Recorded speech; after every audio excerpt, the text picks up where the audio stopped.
Et bonjour à toutes et à tous, bienvenue sur ma chaîne pour apprendre Unreal Engine 5 en français.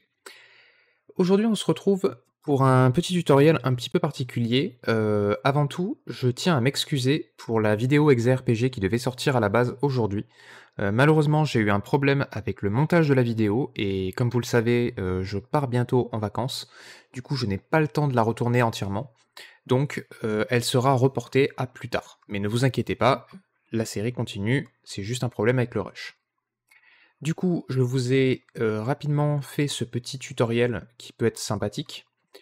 C'est un système de notification qui peut être compatible avec énormément de choses. L'avantage, c'est qu'il est modulaire, donc on peut l'appeler dans dans pas mal de cas de figure. Comme vous pouvez le voir ici, on a un premier cas de figure où par exemple vous ramassez un objet et du coup vous avez la notification. Un autre exemple pourrait être par exemple, vous interagissez avec un PNJ, il démarre une quête, et vous avez une notification qui vous annonce que la quête a démarré. Voilà. Donc on va faire ça ensemble aujourd'hui.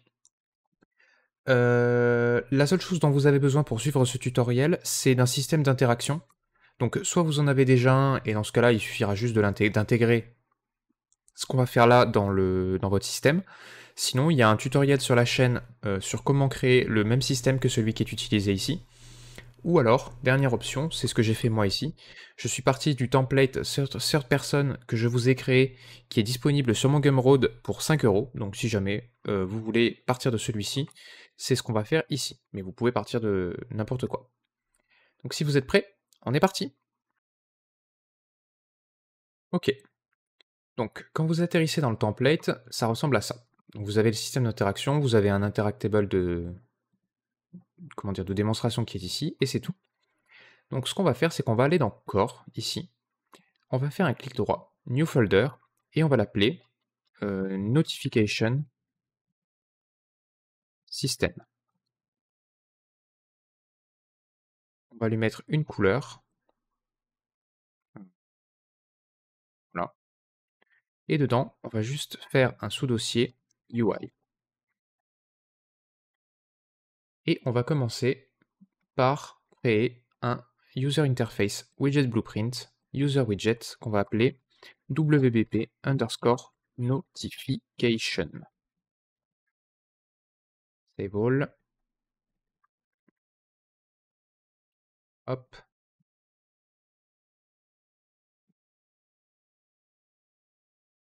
Alors, ce qu'on va faire, c'est commencer par une Sizebox.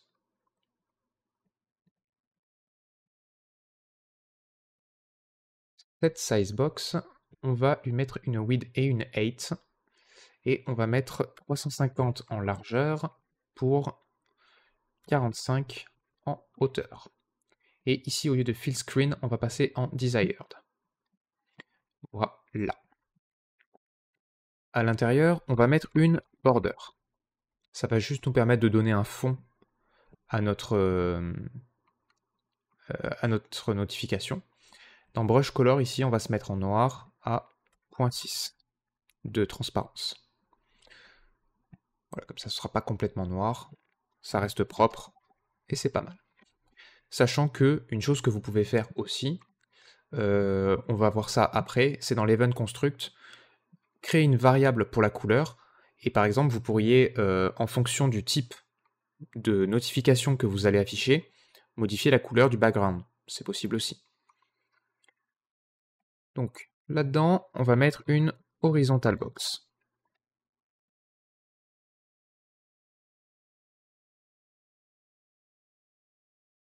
Sur la border, on va juste mettre un petit padding bottom de 5.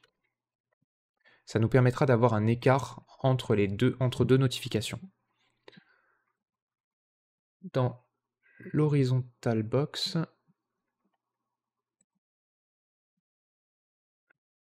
on va mettre une autre size box. Pareil, une width et une height.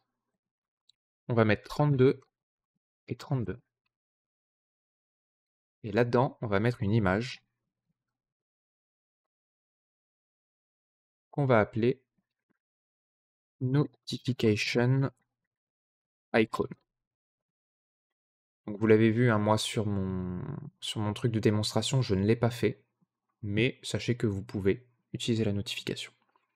Donc padding, 3 ici, 3 à gauche, et on va mettre 10 à droite. Oui, pas sur l'image, sur la size box par contre. Donc padding, je disais 3 à gauche, 10 à droite. Voilà, merci. L'image, mettez-la en comme ça. Comme ça, elle gardera bien son aspect. Ensuite, dans l'horizontal box, on va mettre un texte maintenant.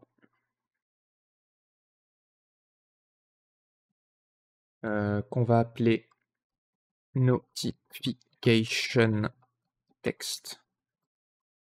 Alors, isVariable pour les deux. Important.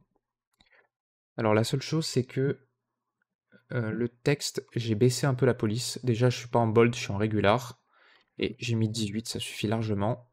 Et du coup, on s'aligne comme ceci. Voilà, c'est tout ce qu'il y a à faire au niveau du designer. La seule petite chose qui peut être pas mal, c'est de venir sur la sizebox d'origine ici, la toute première. Et dans les transforms ici, dans le scale Y, vous mettez -1. Vous allez voir après. Donc, ne vous inquiétez pas, c'est normal que ça retourne le texte. Ne vous inquiétez pas, ça a du sens. Maintenant, on vient dans le graphe. On enlève le préconstruct et l'eventic. On ne garde que le construct. On va prendre le notification text ici, et dessus on va faire un set text text. On branche ça là-dedans. Le inText, vous le prenez à l'envers, promote to variable. Et on va renommer cette variable notification text. Ah oui, bah du coup ça va pas vouloir.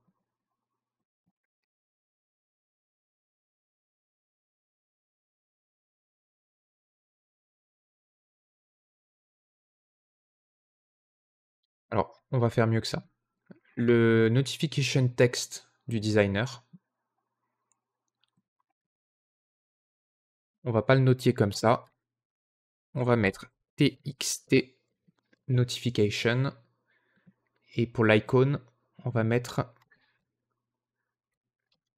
img notification.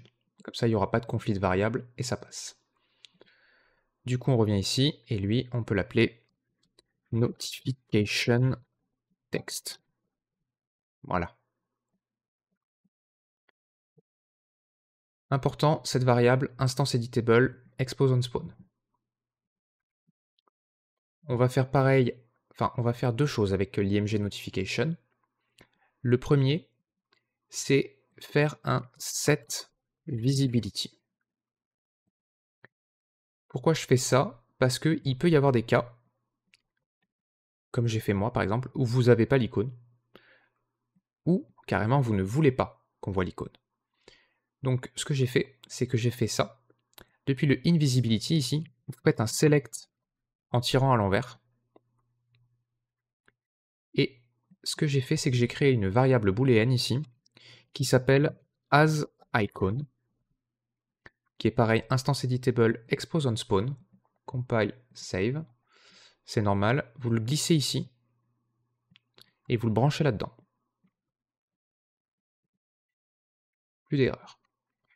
Quand c'est true, on veut être visible, puisque asIcon, donc oui, et false, collapsed. Ensuite, ce qu'on fait, c'est img notification, set brush from texture. On l'emmène là. Hop. On va glisser un peu comme ça.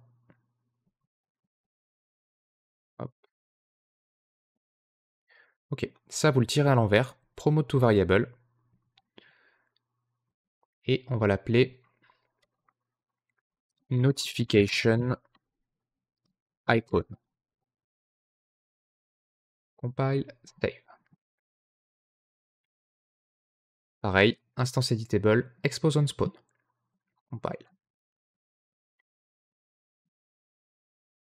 Petite chose qu'on va faire, c'est qu'on va créer une animation avec ce texte. Donc vous venez sur la sizebox. Alors je ne me rappelle plus exactement ce que j'ai fait. Donc on va faire animation déjà. Ajouter une animation. Et je l'ai appelée notification entry. Vous cliquez dessus, vous faites add avec la sizebox sélectionnée et du coup vous pouvez ajouter la sizebox directement dedans. Ensuite, vous revenez ici et ce dont on va avoir besoin, nous, c'est de la translation. Donc vous cliquez sur la petite icône là, add keyframe, et la render opacity. Donc vous revenez dans animation. Ce qu'on va faire au niveau de la render opacity, c'est que au keyframe 0 ici, on va se mettre aussi à 0. Donc complètement invisible. Et en termes de transform, dans translation, on va se mettre à moins 380. Donc ça va, en gros, on va être hors de l'écran. Et vous ajoutez un keyframe, donc pour le transform, et pour le render opacity. Là, ils y sont. Ensuite, on va venir à 0,5. Et au niveau de la translation, ici, on va mettre 10.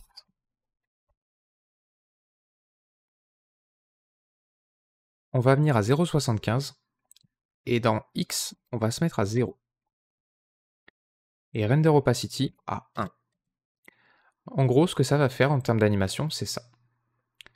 On est hors de l'écran, on rentre dans l'écran, on dépasse un petit peu de notre position, et on revient pour se positionner. Ça va faire un espèce de hop hop.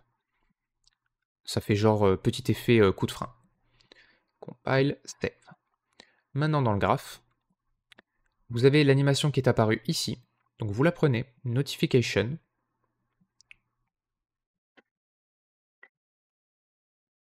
Dessus, vous faites un play animation. On la connecte ici. On touche à rien, on reste comme ça. Ensuite, vous ajoutez un delay. Donc touche D appuyée, puis vous cliquez, ça crée un delay. Vous pouvez mettre 2, c'est pas mal. Vous copiez le play animation avec la notification entry. Vous la mettez ici. Sauf que ici, dans le play mode, vous mettez en reverse. Ça va jouer l'animation, mais à l'envers. Ensuite, vous mettez un autre delay. Cette fois-ci, beaucoup plus court. On va mettre un 0,25. Et ici, vous faites remove from parent. Pourquoi? Puisqu'on va le mettre dans une boîte de notification. Et une fois que la notification a fini son cycle de vie, on veut simplement la détruire.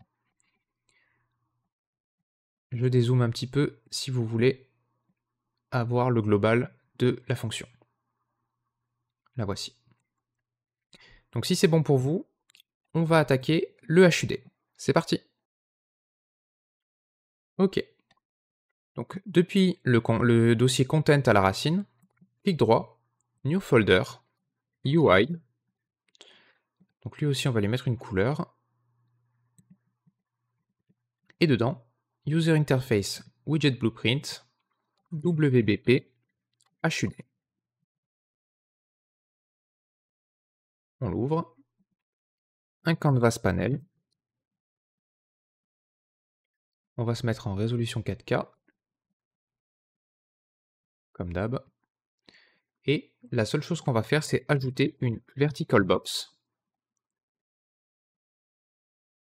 qu'on va aligner au milieu à gauche, donc CTRL-clic pour que ça déplace en même temps. Sur Y ici, alignment .5, comme ça on est comme ça. Position X, on va mettre 20. Ça évite d'être collé au bord. Voilà. Et Size to Content.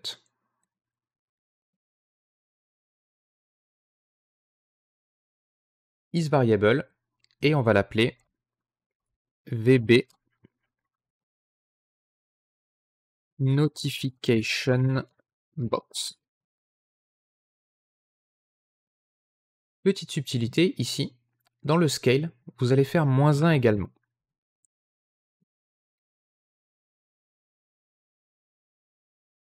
On vient dans le graphe maintenant.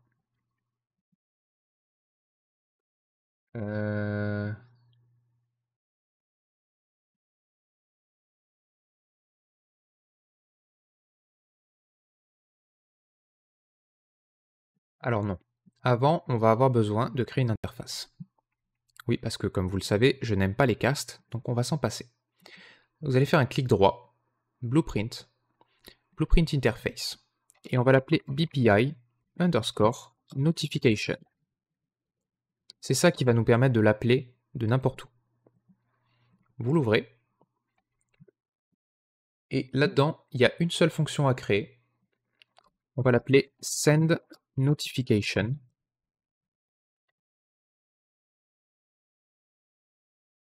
Et elle prend 3 inputs.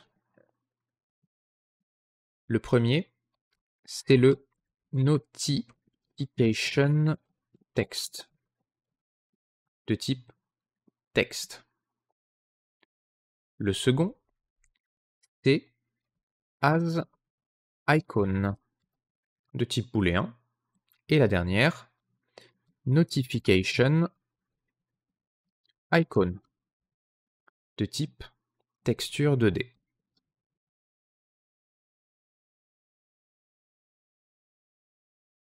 Voilà. On compile, on sauvegarde. Vous pouvez la fermer. Et maintenant, dans le WBP HUD, class settings, add, BPI notification. Du coup, on a maintenant cette fonction send notification qui est disponible pour nous. Donc, ce qu'on va faire, c'est prendre chacune des variables et faire un promote to variable. En gardant les noms, ça pose pas de problème. Donc promote to variable. Et promote to variable. Comme ceci. Voilà. Ensuite, on va créer une fonction qu'on va appeler display notification. Donc c'est elle qui va réellement ajouter une notification. Alors en soi, on aurait pu tout faire dans le même, hein, si vous voulez. Mais c'est juste que moi j'aime bien séparer les responsabilités. Donc ici, on va faire create widget de type WBP notification. On va se pousser un petit peu. Et on va prendre nos variables et les connecter.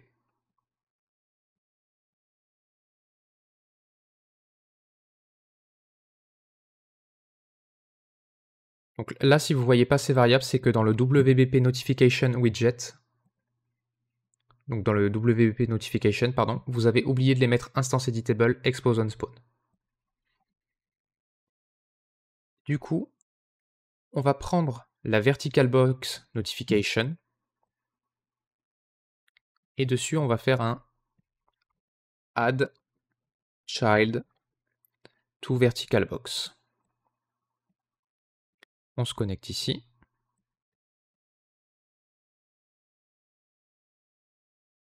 Et on lui donne le widget créé à l'intérieur.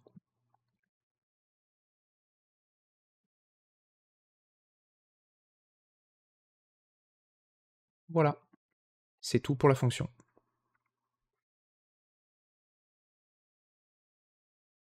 Ok. Et ben si c'est bon pour vous, on attaque la suite. C'est parti. Ok.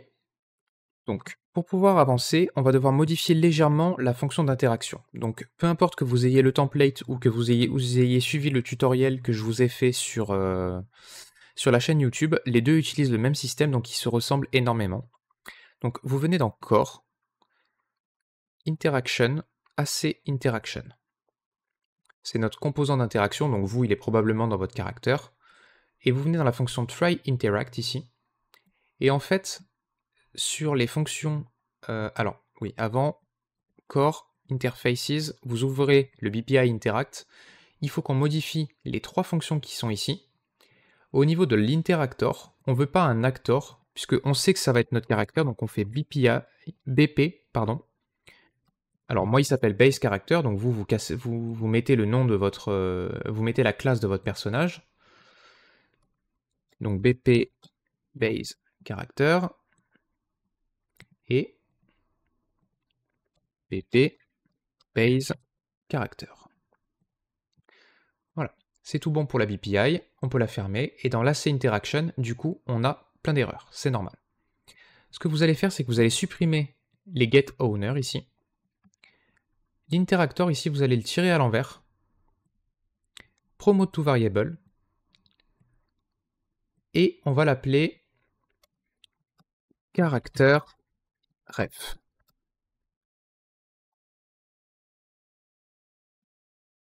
Et vous voyez que c'est bien du coup du type BP base character. Vous pouvez le copier-coller pour le donner à l'interact. Comme ceci. Du coup, on peut revenir par là.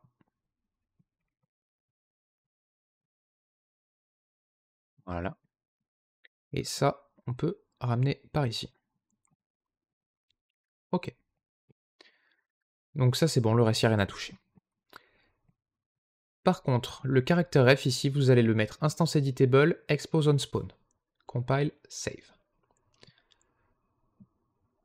Vous allez venir dans le core player, BP base player controller. Vous avez ici le begin play, avec l'initialisation du personnage. On va le monter un petit peu. Prendre ceci, le décaler légèrement, et mettre un sequence node. Donc S appuyé, clic. Et ce qu'on va faire, c'est que dans le Zen1, on va faire un create widget de type WBP HUD. On va le promote to variable au cas où. Non, on va le promote to variable de toute façon. Et HUD ref. Ensuite, on fait add to viewport. Donc comme ça, on a affiché notre HUD.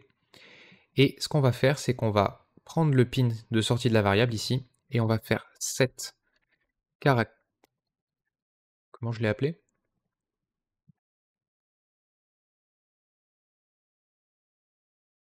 Oui, non, pardon, c'est dans l'AC interaction. Donc, depuis le player character ref, ici, vous allez faire un get AC.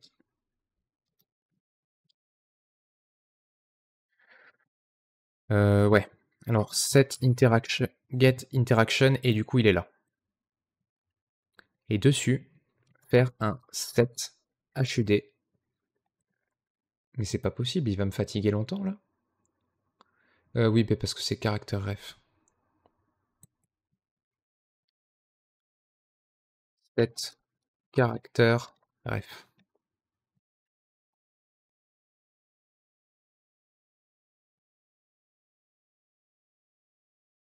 Je fais n'importe quoi, c'est pas ici. C'est dans le player character, justement. Donc normalement, si vous avez fait le décalage des informations comme je fais habituellement, vous n'avez plus rien dans le character ref, dans le player character. Du coup, vous allez rappeler le begin play, donc event begin play. Le voilà. Du coup, vous prenez Là, c'est interaction. Et dessus, vous faites set caractère ref. Et bah, c'est facile, c'est self. Donc vous tirez à l'envers, self, et le voilà. Compile, save. Du coup, ici, on est bon, on a le HUD. Alors je vérifie que j'ai rien zappé. Le player character, c'est bon. Et le player controller. Ah, si.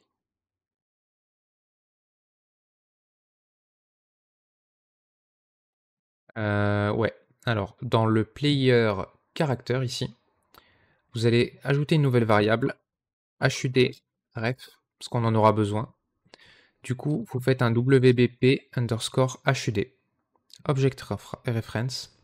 Compile, save. Pas besoin de l'exposer, parce que depuis le player controller, ici, à la suite de ça, vous prenez votre player character,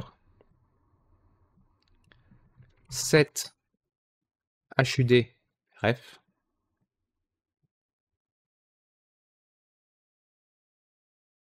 et on va lui passer la variable HUDRF. Voilà. Compile, save. Maintenant, on est bon. Vous pouvez fermer le caractère et le player controller. Bah là, c'est interaction aussi. Donc, si c'est bon pour vous, on attaque la suite avec les interactables. C'est parti. Ok. Donc, vous revenez dans le dossier content, core, interaction, et là, normalement, vous avez le BP interactable base. Donc, vous l'ouvrez. Vous avez normalement déjà quelques fonctions dedans, qui sont ici. La seule chose qu'on va faire, c'est que du coup, ici, notre interactor, c'est un BP base character, mais dans doInteract, pas encore. Donc, vous double-cliquez dessus pour venir dans la fonction, cliquez dessus, et ici, on va juste changer le type en BP base character. Ce sera plus simple pour y accéder après. Vous pouvez fermer la fonction. Et ici, au niveau du widget, au niveau de l'interactable, ce qu'on va faire, c'est que le widget, vous allez le remonter sur default scene root et faire attach. Comme ça, on le sépare du static mesh. Dans le default scene root, ici, vous allez faire add et vous allez ajouter un skeletal mesh. Ça nous permet de faire des PNJ. Ce qu'on va faire, c'est que dans le construction script ici, on va venir, on va ajouter une variable déjà dans notre caractère, dans notre interactable, et on va faire isCharacter. Et instance editable expose on spawn. Compile, save. Du coup, vous prenez le isCharacter, vous faites un branch dessus.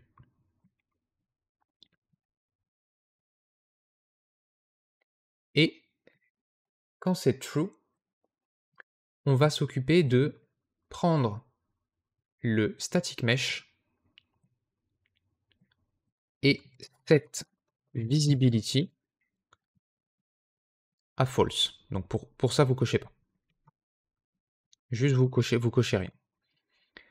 On va prendre le skeletal mesh et faire l'inverse. On peut copier ça, ça, on le relie, et lui on le coche par contre. Puisque si on est un personnage, on veut pas un static mesh, on veut un skeletal mesh. Et on passe en new visibility. Du coup, vous prenez le skeletal mesh, et dessus vous faites set skeletal mesh asset. Vous le connectez ici. Et ce qu'on va faire, c'est qu'on va tirer à l'envers le new mesh, promote to variable, et on va l'appeler interactable sk mesh.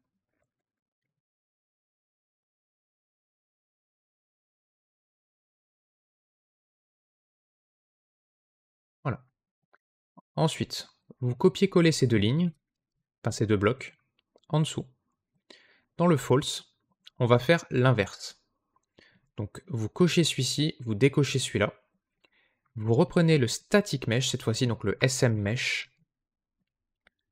Et dessus, vous allez faire set static mesh. Vous le reliez. Et pareil, on tire à l'envers, promote to variable.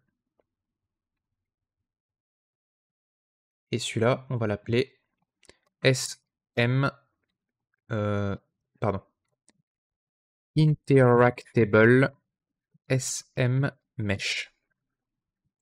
Instance editable expose on spawn pour les deux. Compile, save. Ok.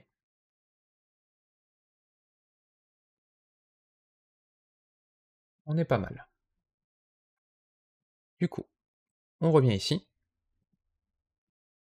Save all. Sur le BP Interactable Mesh, on va faire un clic droit, Create Shell Blueprint Class. On va l'appeler BP underscore object test. Enfin, vous l'appelez comme vous voulez. Save all. On va l'ouvrir. Et dans le cadre de l'objet, vous venez dans l'Event Graph. Et ici, dans Functions, Override. Et dedans, vous avez Do Interact. Vous récupérez le Do Interact. Et dessus, ce qu'on va faire, c'est que depuis l'interactor, ici, vous allez faire get HUD ref. C'est ici qu'on en a besoin.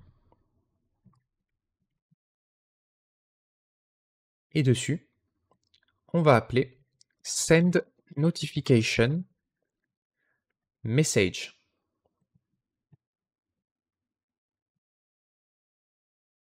C'est important de bien choisir message parce que ça passe par le BPI du coup. Ici, on va faire comme tout à l'heure, tirer à l'envers et on va tout promote to variable.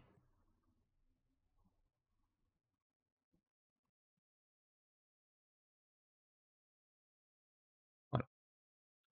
On aligne tout bien. Les noms, il n'y a pas besoin de les changer, ils sont déjà très bien comme ça. La seule chose, c'est que instance editable expose on spawn pour tout le monde.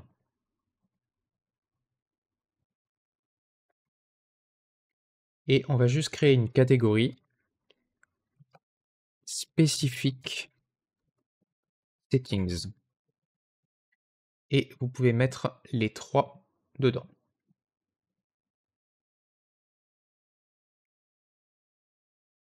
Du coup, on vient dans le level. Vous pouvez glisser dans le monde votre BP Interactable. On va le tourner dans le bon sens pour que le widget nous regarde.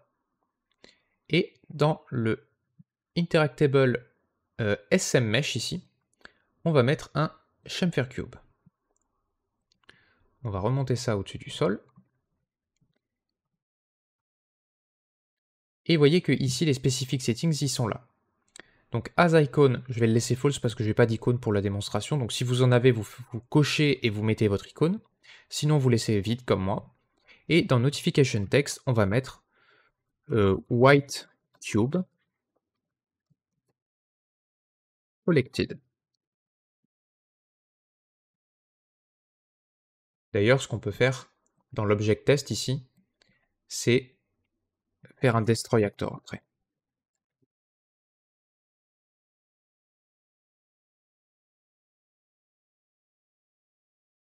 Si on fait test, on va venir en PIE.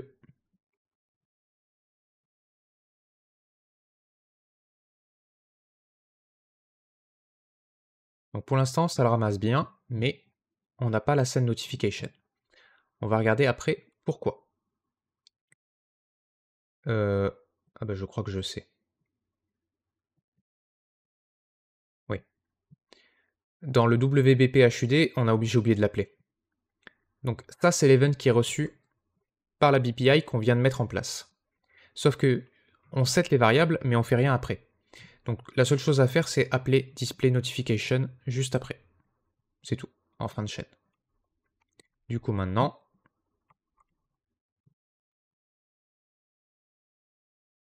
Là voilà.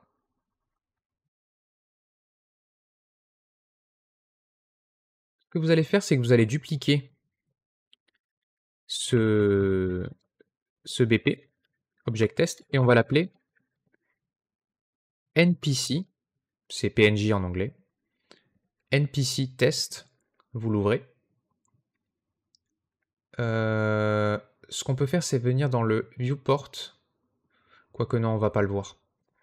Donc vous le prenez, vous le glissez,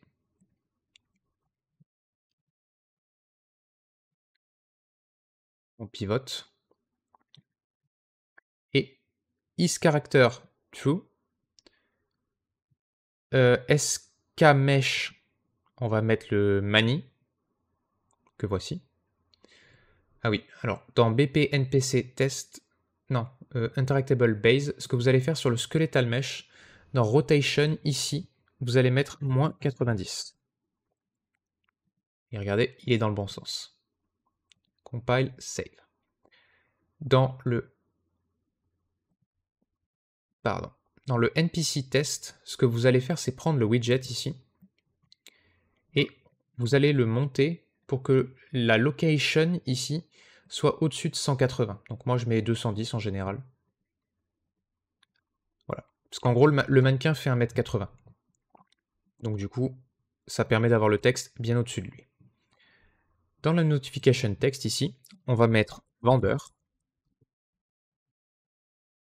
la quête a commencé. Save all. Play. Je ramasse bien ça. Alors lui... Ah oui. Alors, petite chose que j'ai oublié de vous dire. Vous revenez dans l'interactable base. Vous cliquez sur le skeletal mesh. Parce qu'en fait, il n'a pas de collision. Vous descendez ici.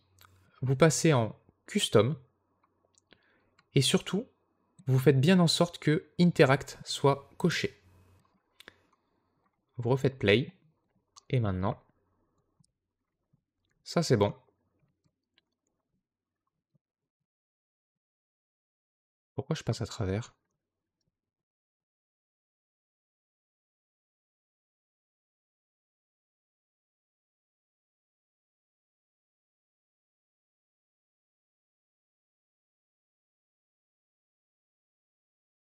Hmm. Oh, sérieux? Alors, dans Collision Enable, c'est Collision Enable Query and Physics. Compile, save. Voilà. Hop. Juste une chose, dans le NPC, vous revenez dans l'Event Graph, dans Do Interact, enlevez le Destroy Actor. Parce que lui, pour le coup, il n'est pas censé être détruit. Voilà. Maintenant, hop. Hop. Voilà. Donc, comme vous l'avez compris, vous pouvez créer autant de variantes que vous voulez, du coup, d'enfants de BP Interactable Base. Avec ces simples réglages, vous pouvez en rajouter d'autres aussi si vous voulez, hein, mais à condition de tout câbler d'un bout à l'autre, vous pouvez envoyer des notifications pour plein de choses. Par exemple, des choses que j'ai pas faites ici mais que vous pourriez rajouter, c'est si vous passez à travers une porte, vous voulez afficher une notification pour dire que vous entrez dans une zone, par exemple, vous pourriez très bien avoir un trigger, un BP enfant de Interactable Base, avec une détection par trigger. Vous ajoutez juste un trigger dans l'enfant, hein. Ici, default set root, add, vous ajoutez un box collision, voilà. Et quand vous passez dedans, vous mettez la séquence dans le do interact, tout simplement. Et ça marchera très bien. Voilà, et bien écoutez, c'est tout pour aujourd'hui. Je vous remercie d'avoir suivi cette vidéo. Si vous avez aimé, n'hésitez pas à mettre un like, lâcher un commentaire, vous abonner à la chaîne et on se dit à très vite pour une prochaine vidéo. Bye bye.